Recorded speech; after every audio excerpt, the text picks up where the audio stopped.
attorney at Bay Area Legal Aid here in our San Francisco regional office. Thank you so much for bearing with us with the technical difficulties, but we were going to go ahead and get started with our important webinar today that is near and dear to my heart, and would love to talk with everyone participating today. I also have, we have an excellent panelist to talk about the current state of evictions. Renee Williams from National Housing Law Project, Gabriela McDonald from Texas Appleseed, Ursula Hill from Bay Area Legal Aid, and Tambra Chamberlain from Tambra Place in North Carolina will also be joining us today. And I'll let them briefly introduce themselves when they get to their slides. I know we're running behind time-wise, so I'm going to try to speed up a little bit and give our panelists more time to talk about their respective topics. Just as a reminder for everyone, this webinar is being recorded and we will share a copy of the PowerPoint once this webinar is over. So it should be available for everyone to view and to access the PowerPoint after we're done with today's session. All right, so we have a list of goals and objectives that we wanted to talk to you all about today. That includes providing you with an overview of evictions, understanding that many of you actually are not attorneys, you're not lawyers, you don't practice eviction defense or housing law. So we wanted to provide you with a quick overview of what exactly is what we mean when we talk about evictions, because that has now been a common word that has come up since the pandemic had started. We also wanted to provide you with some updates on the current state of evictions across the country, offer you with some state and local perspectives, and talk about like the impact of evictions on students and some considerations working with families and children and youth who may be facing, who are currently under eviction proceedings or who may be at risk of getting evicted.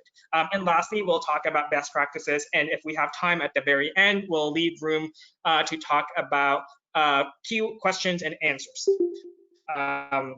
So bear with me for a second. All right, so before I turn it over to Ray Williams, I wanted to briefly talk to you about what we mean by evictions, right? Because this has now come up. People are talking about being at risk of evictions. Well, when you talk about evictions, the essence of every eviction case is a question of possession. Who is entitled to possess the unit, the apartment, the real property? And it's often the question of, is the landlord entitled to possession of the unit, or is the tenant entitled to possession? And when you talk about eviction, the question then follows as, why is the landlord or why is the tenant entitled to remain in possession of the unit? And oftentimes the answer is pretty simple. It's because the tenant failed to pay rent, or it's because they violated or breached a term in their lease agreement. And sometimes it could be more complex. We're not going to get into the other pieces of eviction defense, but I just wanted to flag for you, those are the two big things, right? Like a violation of the lease because you've created a nuisance, or you were unable to pay rent, which is relevant now because many are facing unemployment, inability to pay rent on time due to the pandemic. And I just wanted to flag for everyone that when we talk about evictions, there's the legal path and then there's the illegal path. So the legal path is really when you talk about evictions going through the courts, that there is some due process offered to tenants, and that they're actually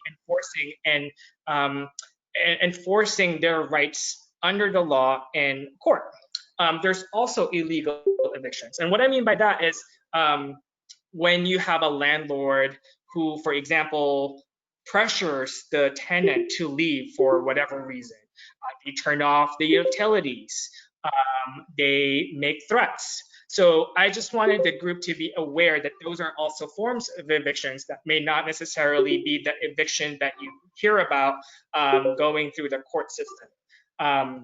And when you meet a child, a family who may be at risk of homelessness, who may be at risk of getting evicted, the question always is, are you still in the unit, right? Because again, going back to my first point, when you talk about evictions, the main issue at hand is the issue of possession. If you've already moved out, it's going to be more difficult to actually gain back possession of the unit. Um, there's also notice requirements under different eviction rules, but typically you're supposed to get a from your landlord. And so when a family reaches out to you and say, I'm at risk of eviction, I think I'm going to get evicted, or I'm already being evicted, the question then becomes, well, what notice have you gotten? Or do you have any letters from your landlord? What kinds of communications have you had with your landlord about this unit? There are different reasons for eviction. Like I said, non-payment, nuisance, program violation or lease violation.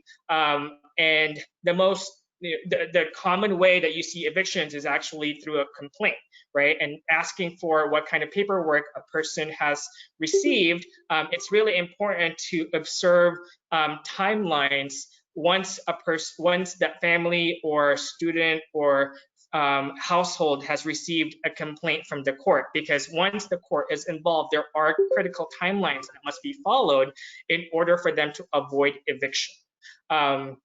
There's also settlement, and settlement can happen in the whole timeline of eviction. It can happen early on before they actually start the eviction process, or it can happen towards the end or anywhere in the middle. So something to keep in mind is that tenants are encouraged to actually settle disagreements with their landlord. If it's like a non-payment, they can actually talk to the landlord and try to settle that non-payment issue, or enter into a repayment plan. But it's really important to know your rights, and those rights vary depending on where you live, what city you're in, what county you're in, what state you're in, and we'll go through that in the next few slides. And just as a reminder, different rules apply to different types of housing. So if you actually live in public housing, there are certain rules that apply to public housing. There are certain rules that apply to subsidized housing if the household lives in a Section 8 unit, for example.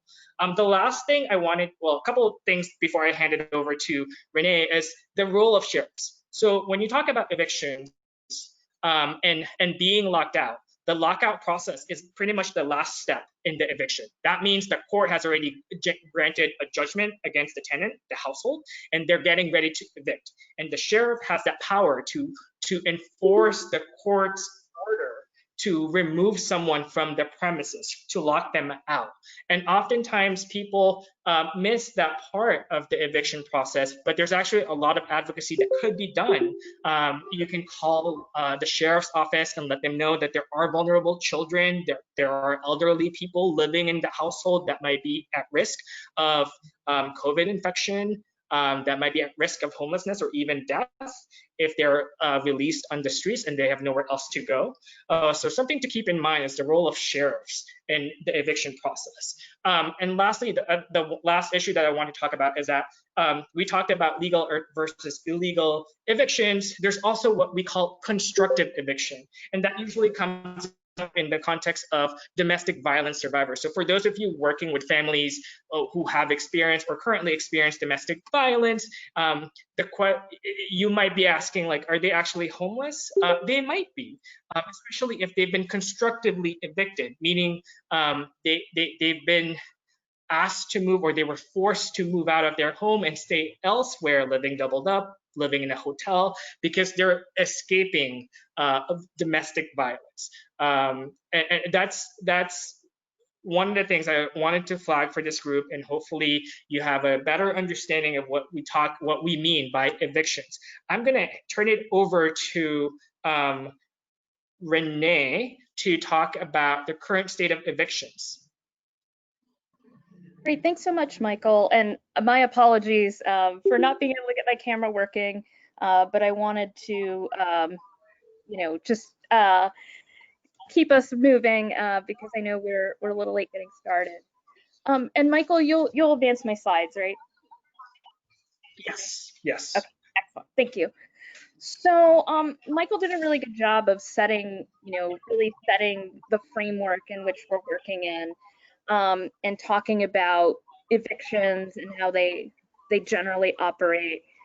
I think for many of you who work with low-income clients or, you know, anybody really.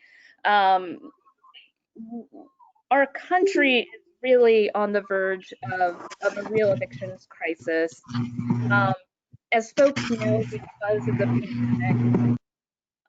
because of the pandemic, folks are very much in rental arrears.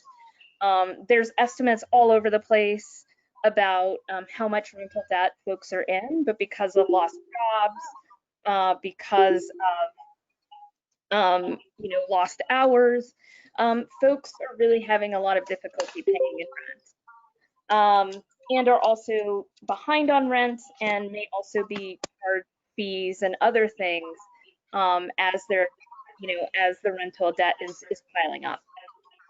So, you know, folks should know that there is federal relief that is coming in the form of rental assistance. Congress recently provided during the legislation that was passed in December, that was a vehicle for the $600 stimulus checks. In that same bill, there was also $25 billion for emergency rental assistance. And so that those funds are in the process of being distributed to the states. And those funds have to be distributed on a pretty short timeline. They have to be distributed within 30 days of December 27th. So ideally, you know, these funds will start showing up at the state level. Well, they will if folks are following the statute at the end of this month. So, and then last night, President-elect Biden also proposed additional rental assistance that may be coming once he assumes office. You know, the consequences of eviction are really severe, you know, for folks who may have already been housing unstable. You know, there can be long-lasting consequences like credit debt, negative credit history, as well as negative rental history. So the topic that I want to focus on today is what protections are in place now, and then and just talk a little bit, you know, about a few considerations. But I know that folks are going to talk about best practices later. So the big question is, if you're working with clients who can't afford to pay their rent, maybe they lost a job, maybe their hours were reduced, etc. So, you know, a few months ago, the CDC issued a nationwide eviction moratorium. Congress has since extended that. It was supposed to expire at the end of last year. It has now been extended through the end of January 31st. And so what that means is if you're dealing with a client and they're a low-income client and, you know, they can't afford to pay rent, what this means at a very general level is that they can't lose their homes during the moratorium if they meet certain criteria. And, you know, for time constraints, you know, I'm not going to go through the criteria point by point, but if you look to the CDC declaration that I'm going to talk about, you know, you'll see the criteria in place. And actually, Michael, could you go back just one sec? Just want to make sure I hit all my points. Yeah, and so just a couple of other quick things that are really important. This moratorium applies pretty broadly to a lot of different types of housing, both private and federally subsidized. So the housing doesn't need to have a federal subsidy in order for the CDC moratorium to apply. And unfortunately, and this gets to the conversation about rental assistance, the moratorium doesn't forgive past rent that's already due. So it's basically sort of trying a stopgap to prevent people from being evicted during the moratorium. Next slide, please.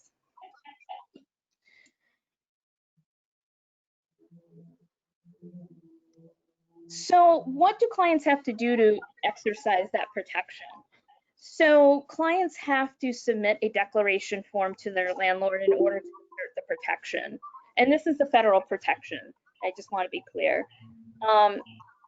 Since this presentation is going to be emailed, there are links at the end of my portion that direct you on how you can get a hold of that declaration.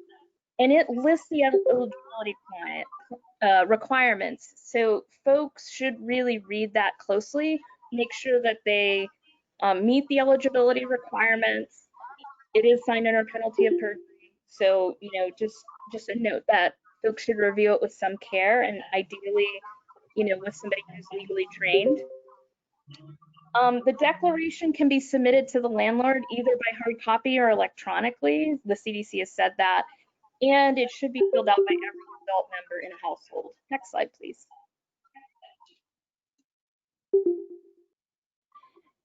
And so as we're talking about protection, so that's the CDC order. It's in effect through the end of this month. There are also state and local protections that may actually be more protective and may also reach issues like utility shutoffs.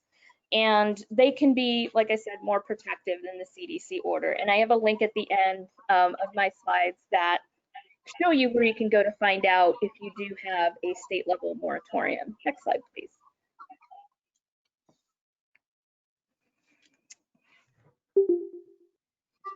So just a few quick considerations for advocates. And like I said, I know folks are going to touch on best practices, but in terms of, and this is really talking about the CDC moratorium in particular, but it can be generally applied to all tenants. So if a tenant receives an eviction notice, they should consult with the housing attorney immediately. Even if the CDC order is in place right now, even if there's a local moratorium or state moratorium. And the reason is, under the eviction moratorium, housing providers might still try and file the eviction, in court. So what the eviction moratorium currently, as it's been interpreted, stops is the physical removal of somebody from their home. But landlords are still filing evictions. And in order for the client to preserve their rights, as soon as they get an eviction notice, even if they don't stand a risk of necessarily immediately being removed, they should still consult with the housing attorney. The other reason why you'd want to talk to a housing lawyer, and particularly a tenant's rights attorney, is because, and Michael touched on this a little bit, there are provisions and lease violations in the order by which somebody could still be evicted. So there are things like criminal activity, for example, other types of health and safety type of violations. And for folks who work with survivors of domestic violence, that a lot of times abuse can oftentimes be conflated with, can be termed criminal activity, for example, even though literally abuse.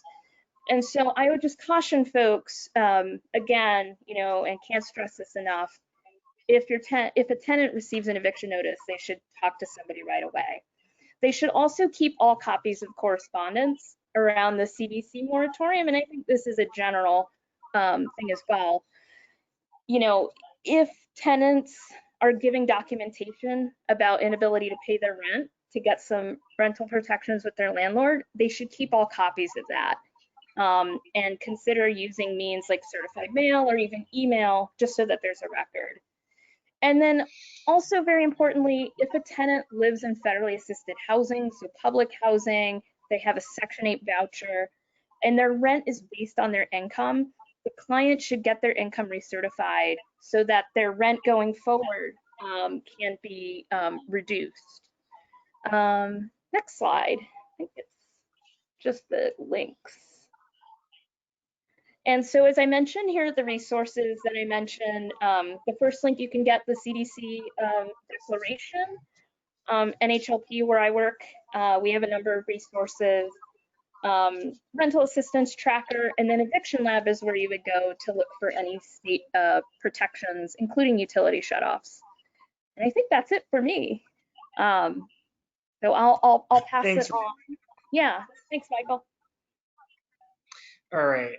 So again, just as a reminder, these slides will be available after today's session, and we will stick around after we're done with the PowerPoint to answer some of the questions. I have seen a couple of questions about undocumented immigrants, undocumented families. We'll get to that at the end, and we'll circle back.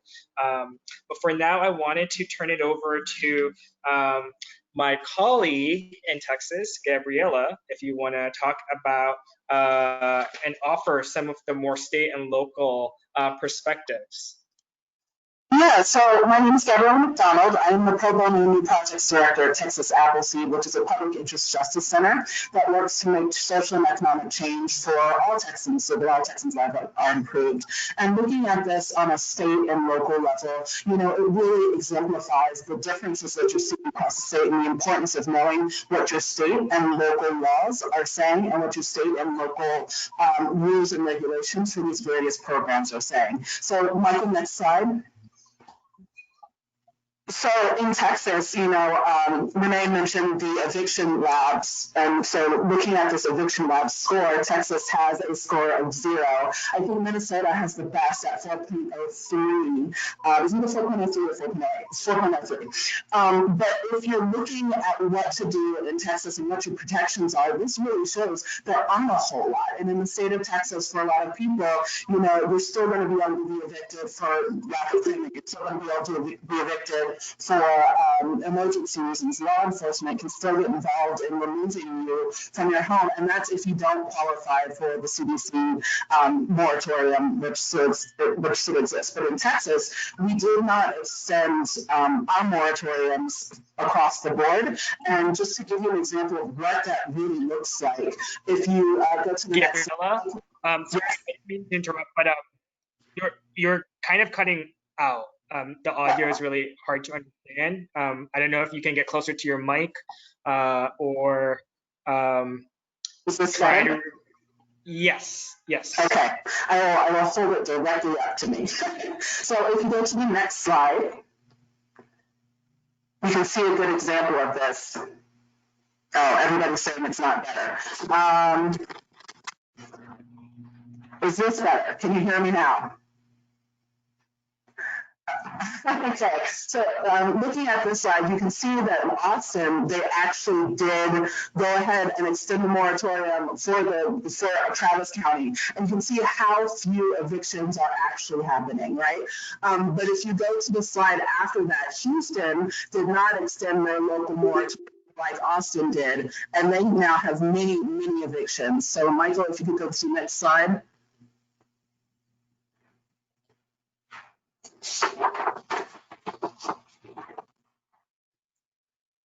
There we go. So you can see that the numbers are really different, and how different it makes, how much of a difference it makes when you're in a different city or a different county. And so Texas does have a program to help with evictions. They have $167 million to help with renters assistance, and then $4.2 million to help with legal fees and people who are looking for representation. So in the sense of time, I will let Michael go ahead and talk a little bit about California's specific programs. There are programs that exist, and there are programs that exist locally and statewide. You just need to know what your local rules are. So Michael, I'll turn it over to you. Thank you, Gabriela. So let me switch back to the PowerPoint slide, and everyone could hear me okay?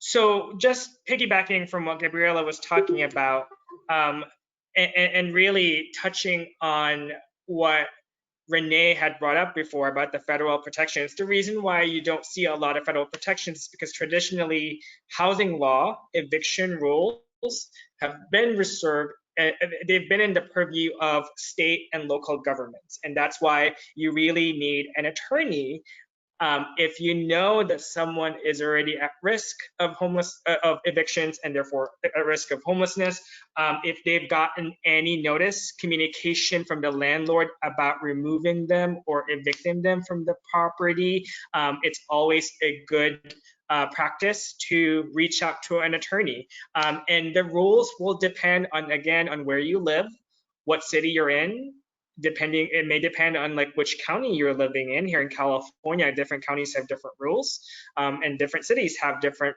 rules as well, and depends on which state you're in. And I think, just sympathizing for some of the folks who are in rural areas, you may not have a lot of protections for tenants, for families, for households who are already at risk of eviction and are rent burdened, who are unable to afford their rent. And there's still some opportunities for advocacy to advocate for the children, and make sure that they stay housed. So I'm not going to go into the details of the statewide protections in California, but I do want to offer these next few slides as a comparison as to what the state is doing here where I practice housing law. And just as a heads up, it is very complicated. And I think for most of housing law and eviction defense, it's really, there's a lot of legalese language. And I don't expect tenants to understand all of it. And that's why it's really important to be able to connect to an attorney, because half the battle is knowing your rights, knowing your rights as a tenant.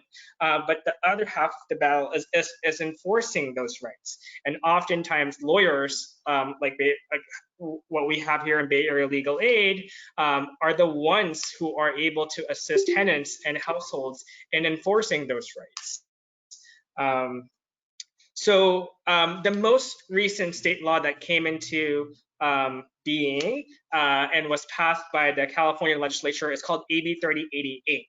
And it basically creates additional state level protections for tenants before the landlord can move to evict them. And generally there's several timelines.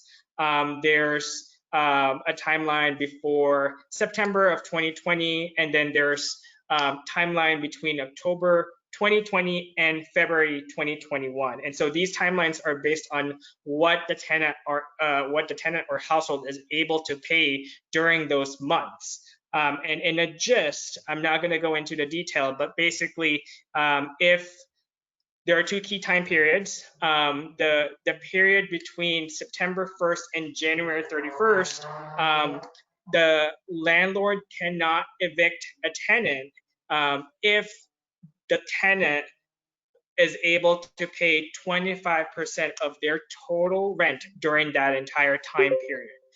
And that could accrue towards the very end of the period. So on January 31st, if the tenant pays 25% of the rent that was owed during those months, then the law says that the landlord cannot evict. That's pretty much the gist of what this law is. And the reason why I'm sharing this with you is to give you some ideas about what a payment plan could look like. And I'm not saying that this is the best payment plan. This is the ideal payment plan. I think the payment plan will depend on each person, on each household's circumstances. And you talk about payment plan, they may not even be able to enter into a payment plan and pay the rent until much later. But this is one thing to consider. This is something that has been passed by California and has helped a lot of tenants, and also have delayed non-payment evictions here in our state. And for the period between March 1st and August 31st, the law basically says that if the tenant or the household is unable to pay that rent during those time periods, it still cannot be the basis of an eviction, so long as they meet all these other statutory requirements as required by the law. This gets into the detail of the AB 3088, the notice requirements. I will skip ahead, but going back to my first point, my earlier point about evictions generally, is that when you talk about evictions, you always there's always a notice requirement, right? Like you need some paper to show what action the landlord is taken and what you must take here in California in order to avoid eviction. And similar to the federal protection that Renee had covered earlier, there's also a declaration of financial distress. It's basically a documentation explaining why they're unable to pay rent. And the, the, the main point that I wanted to communicate to all of you is that the declaration has to be tied to the pandemic, at least for California. I will now turn it over to Tambra to talk about impact of evictions on students. And if folks have questions about the state law and federal rules, we can say that again at the very end for Q&A. I just want to do a test real quick. Can everyone hear me okay? Am I clear? Yes. Okay, awesome. Yes, much better. Okay. My name is Tambra Chamberlain. I'm a McKinney-Vento liaison in rural North Carolina, Moore County. Moore County has about 105,000 citizens, and 15,000 of those are youth that are youth in the school system.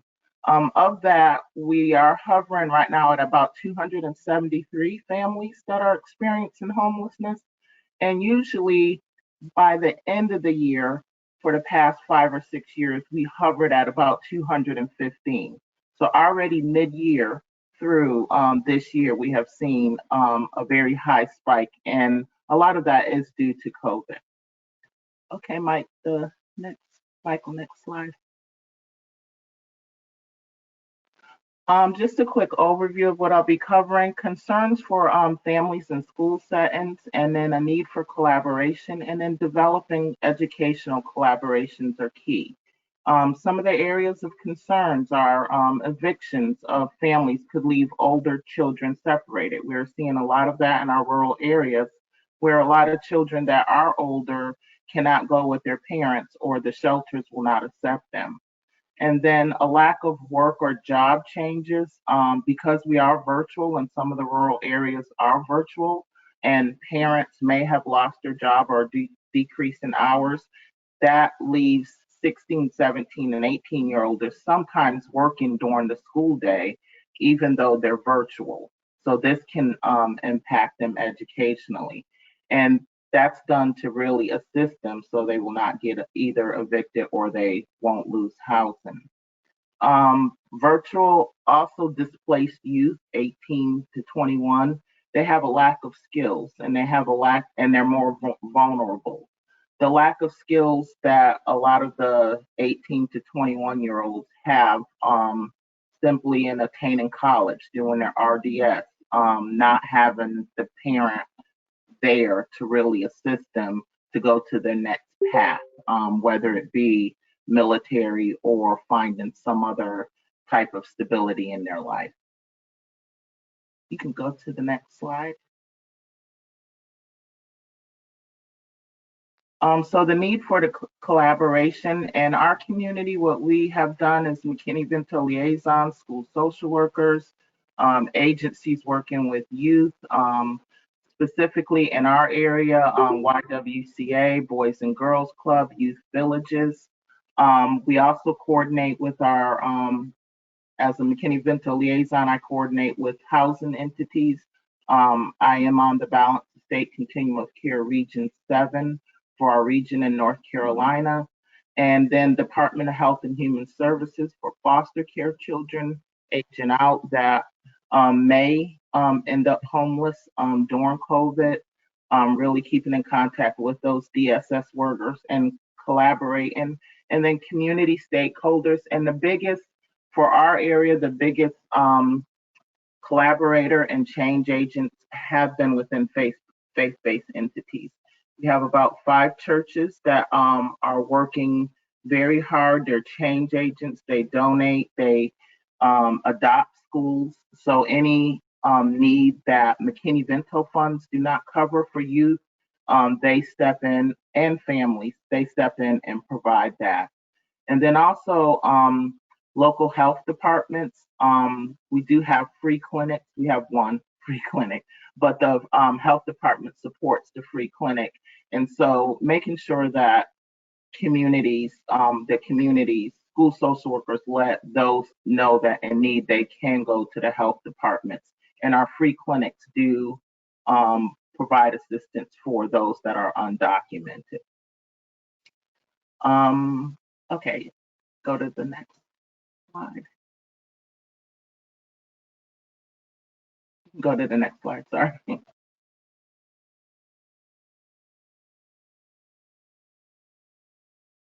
Okay, and developing collaborations, it's important because research has shown that children experiencing homelessness do have gaps. A lot of them do have IEPs, a lot of them have 504s, and this is due to the gap in their education. Sometimes youth can, because of homelessness, especially during COVID right now, the kids that needed what we saw, the kids that most needed to be in school were not.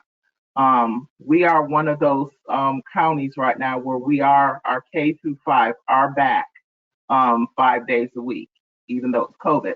And then our 6 through 12 are on AB days.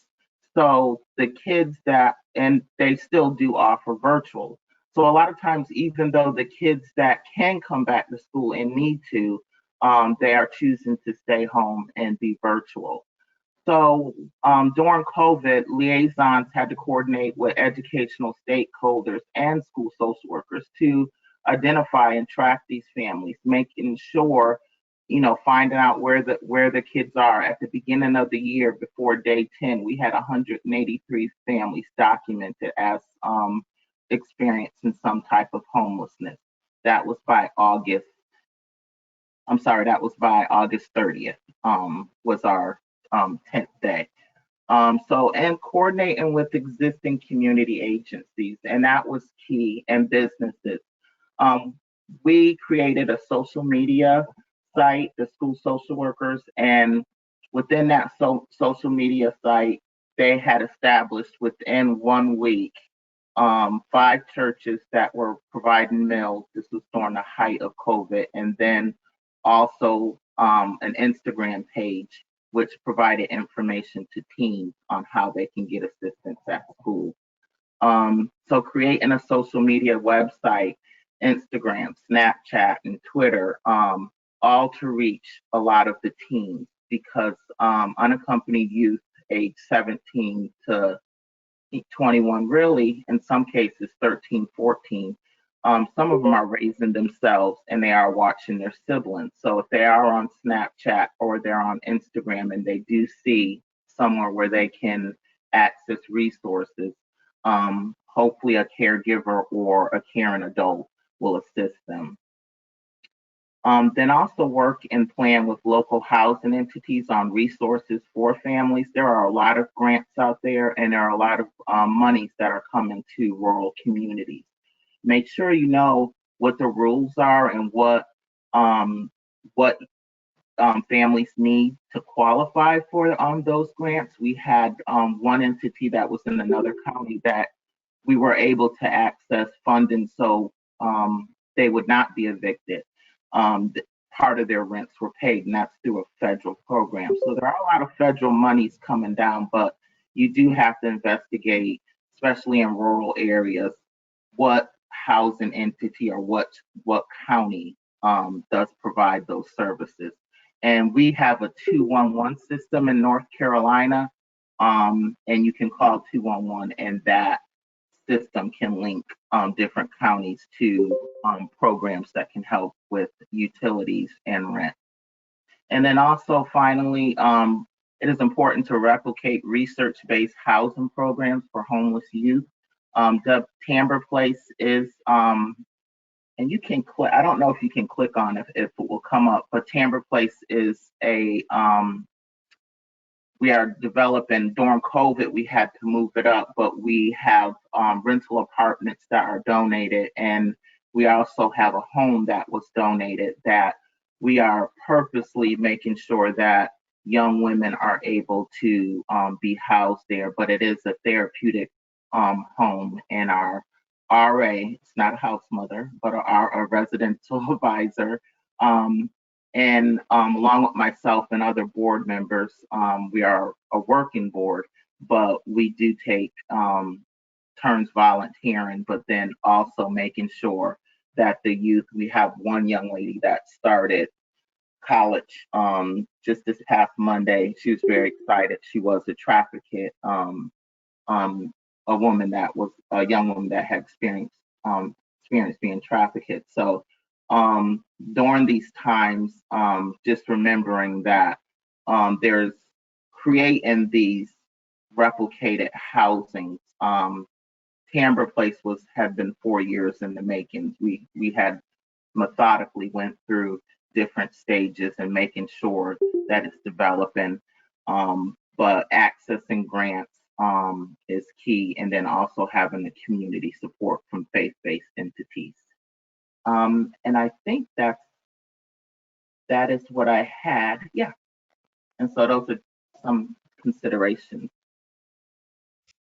Thanks, Tambra. Mhm. We're gonna go back home, at least for me, to talk about Bay Area Legal Aid's work and hear from one of our social workers. So just to give you an overview of what we do, I primarily work on housing law, eviction defense, and I've been privileged. Our firm, our practice has been privileged to have a social worker in house to work with families and households who are facing evictions.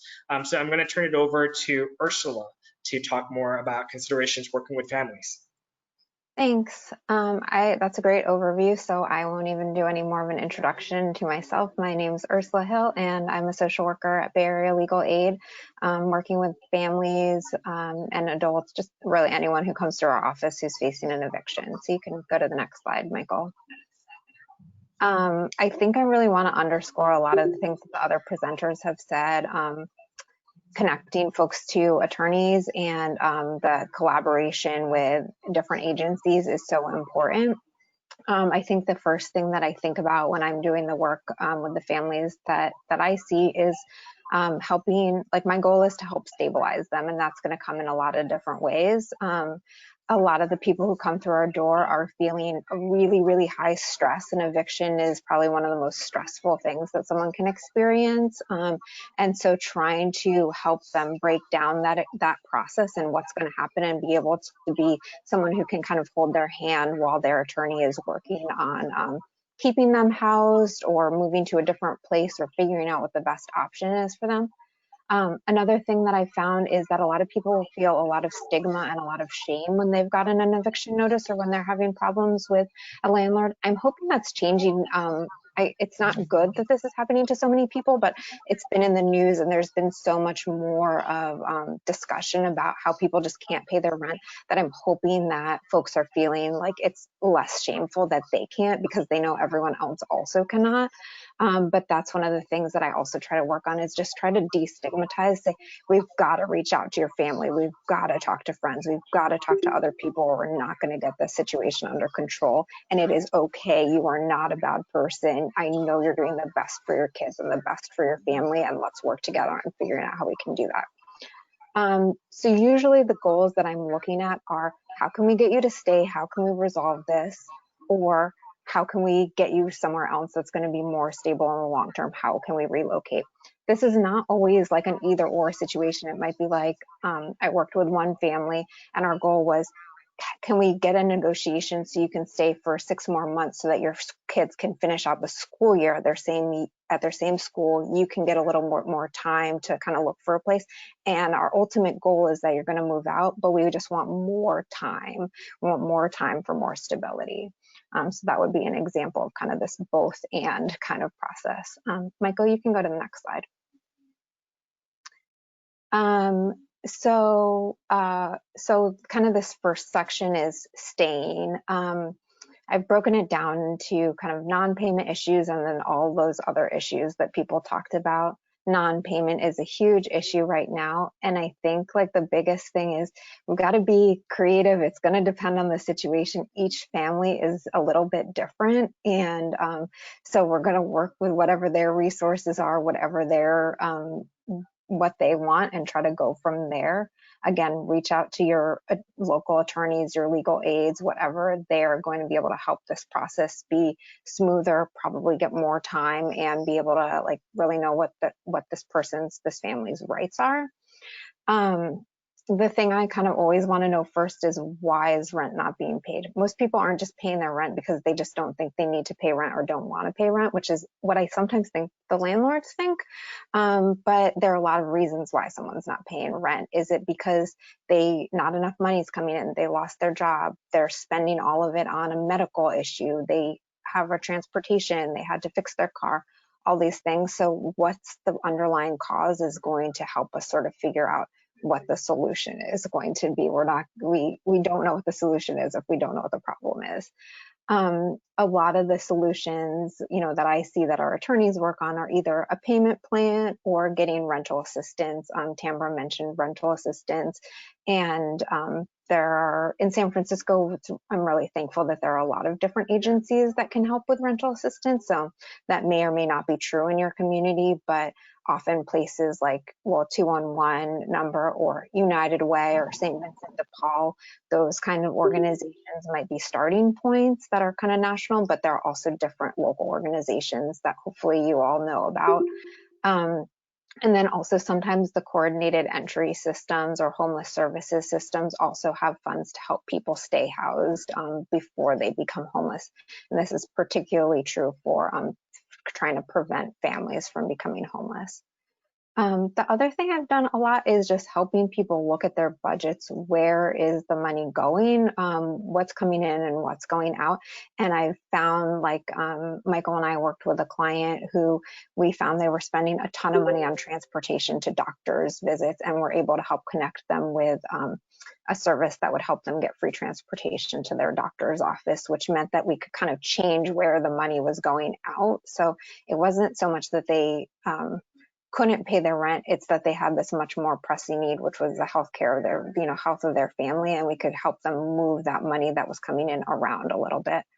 The other thing is that there's sometimes other assistance. Tamara mentioned like utility assistance, or maybe there's not rental assistance available, but maybe someone has really high utility bills. Maybe someone's having trouble with food security. Maybe someone's having trouble with medical. And can you find money for those other things that then could ease up the burden for being able to pay rent? I've also found kind of in this like be creative thing is that there are just kind of different ways, like our local TANF program, which is called CalWorks here, also has ways if people are getting TANF, they can get a direct rental assistance payment. So someone who's just having trouble, the money comes in, they spend it immediately because they have so many needs. Our local social services agency can actually do a direct payment to landlords. And so that's been a solution for some people who are like, I want to pay my rent. The money comes in and I buy food immediately. And it all goes to food before I get to pay my rent. So being able to kind of help people if they're interested in having that kind of built-in check and balance. So that's been one sort of interesting strategy that's happened. You can go to the next slide, Michael.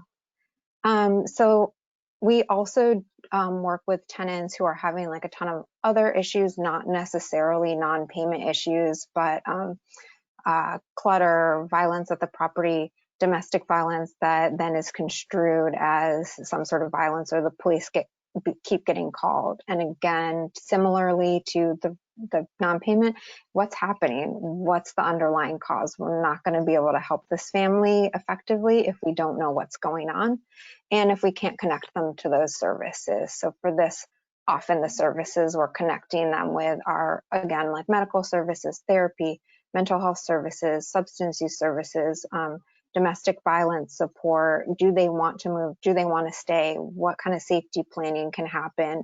And any sort of other case management services. And so it's really looking at what does this family want and what does stability look like for them? There are also just a ton of other types of reasons why people might be losing their housing that I'm not going to go into.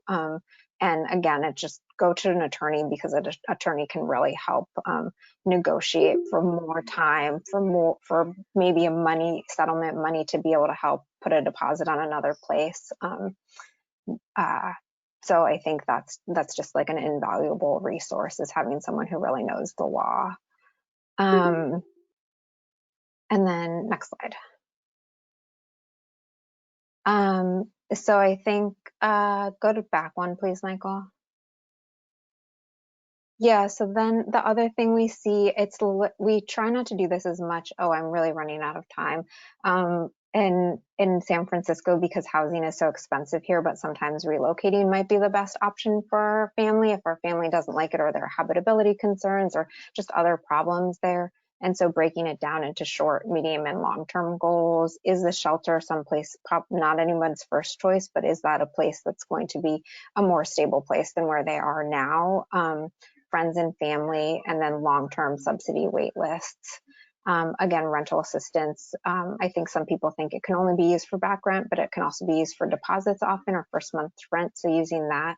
And then thinking about what documentation people need or want to keep. I sometimes even have had people say, can I leave some important documents at your office, or for safekeeping while this is happening? And that's not ideal, but that might be something that if you can do something like that for a family, so that things don't get lost while in that relocation process, that might be something that could be helpful. And then you can go to my last slide, Michael. So again, like, you are working with this family, this family, we're trying to stabilize them, we're trying to destigmatize, use their strengths, use those networks, use the McKinney-Vento people, use the people at the school. Sometimes if, you're working with a family with a kid with a disability, that might be something that gives them more protections, to be able to stay, maybe extend the time period. Being able to help be that person who can connect the family to all of the other resources that they may or may not know about that can really support them and help them either stay or help them leave in a way that works for them and is more stable for them. So that's my really quick whirlwind summary of working with families.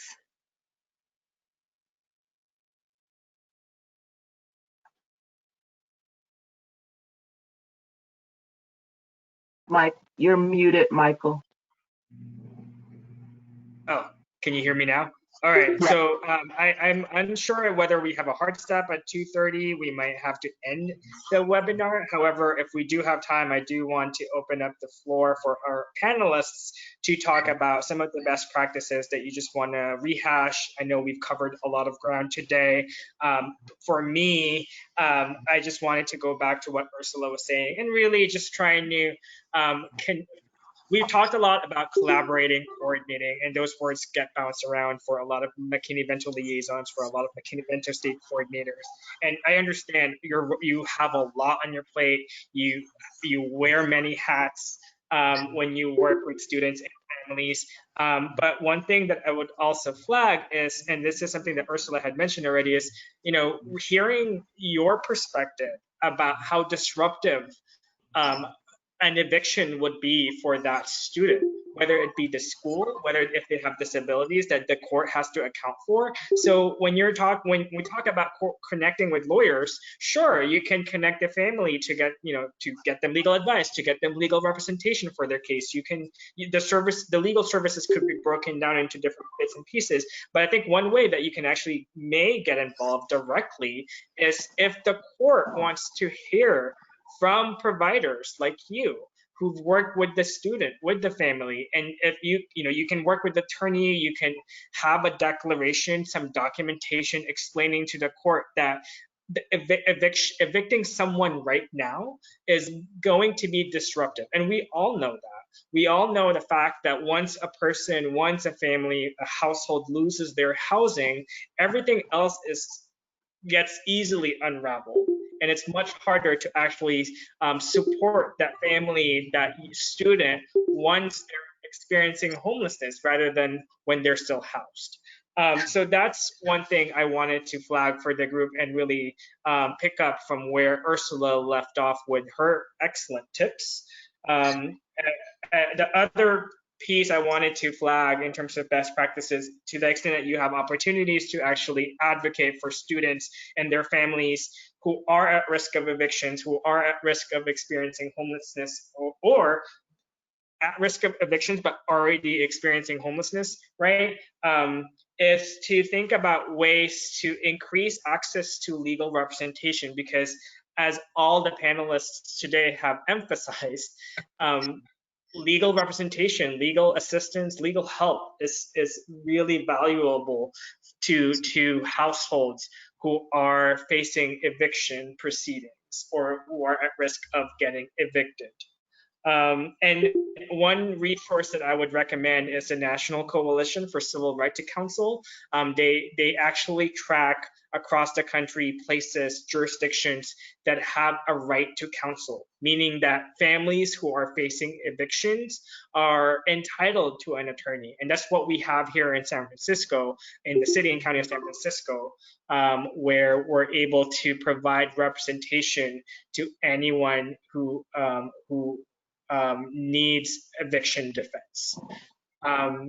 Other panelists, I just wanted to give you this time now to highlight any best practices that you may impart on our wonderful audience. This is Gabriella. Can you all hear me okay still? Okay. So one of the things I would recommend, in looking for a lawyer is, look for your local legal aid organizations, but reach out to your local bar associations as well. They often have volunteer programs that lawyers are willing to represent people. Somebody who's put in, Michael Santos put in the National Civil Rights Council. The other things to remember, usually when you're having an eviction problem, there are many issues that are happening with the child. So ask the child how they're doing and see if there are other ways that you can help that child, so you're not forced to go bouncing around from social worker to social worker, program to program. And if you are able to point them in the direction of another program, don't just give them the phone number. Sit down and call the phone number with them, because they're much more likely to get somebody who's able to help them. Do that help that you can. As educators, one of the important things is alleviating, the burdens that these students have when you can. So make sure that, your whole semester is not just one test, because that might be the one day that their parents are getting evicted from, their home. So think about those as you're structuring your classes as educators. And the other things I would mention are just to know the organizations that are helping in your community, knowing, like Tamara mentioned, churches that help. There's so many people that can do that. Have a update that list regularly. The other thing is to know the various housing programs in your area. Know what the rules and regulations are, because while you may not qualify for a state program or a county program, you might qualify for a city program, but it's important to know those rules so you know when you're directing people. So those are the things I'm really familiar with. I was just going to add one thing, and I know we're a little bit over, but I guess we did not have a hard close.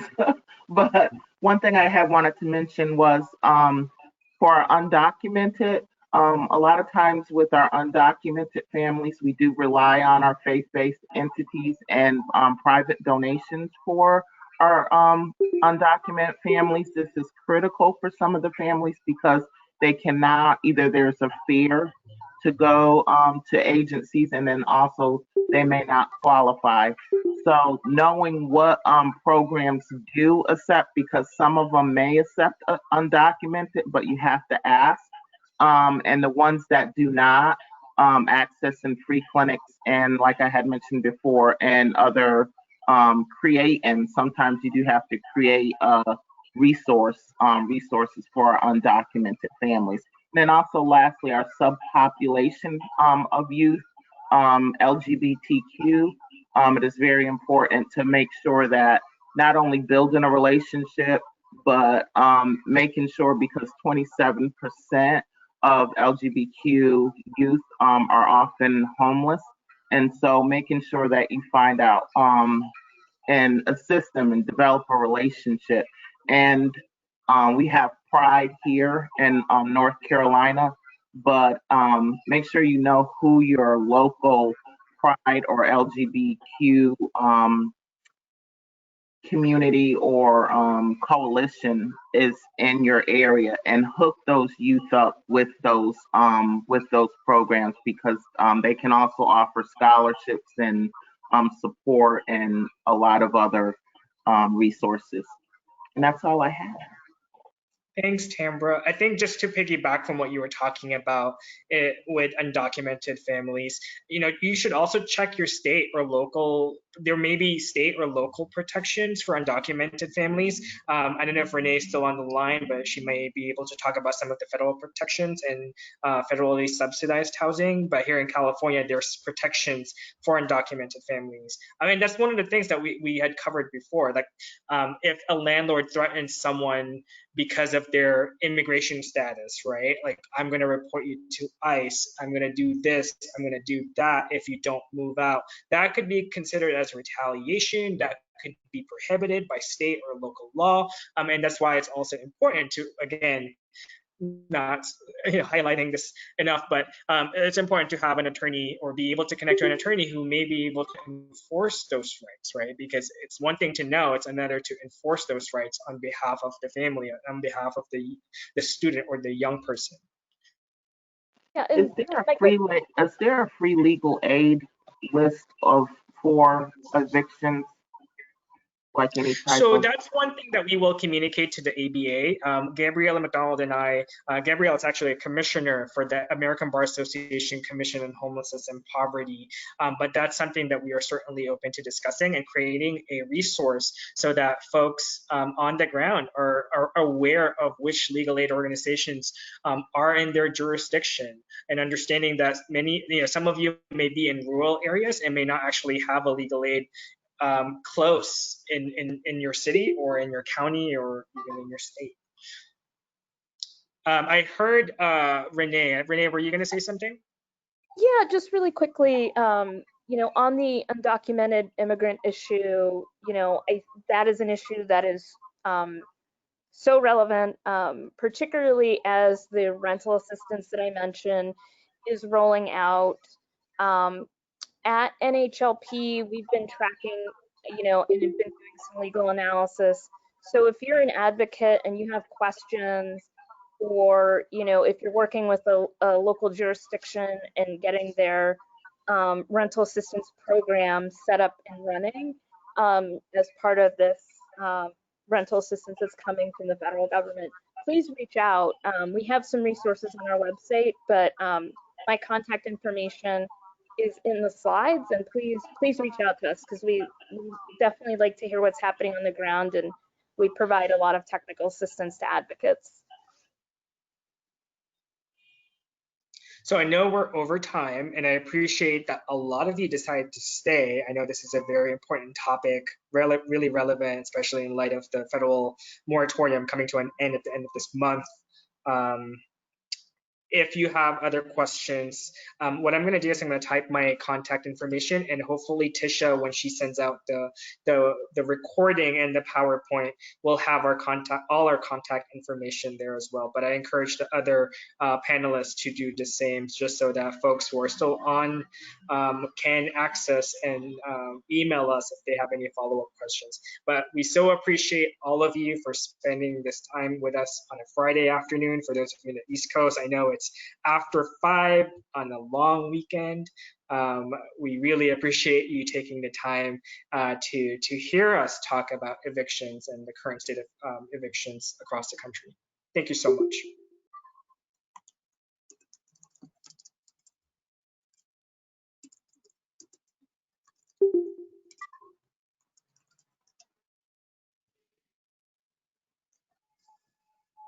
And I think, Tisha, we can stop recording.